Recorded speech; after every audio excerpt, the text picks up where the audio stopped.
Hi everyone! I am your Japanese language teacher, Akemi Sensei. How are you? お元気ですか?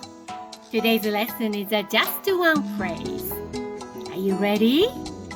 Let's start.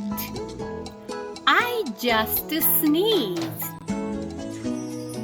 くしゃみが出ただけです。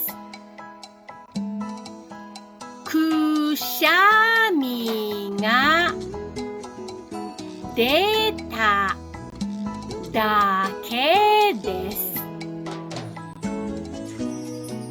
くしゃみが出ただけです。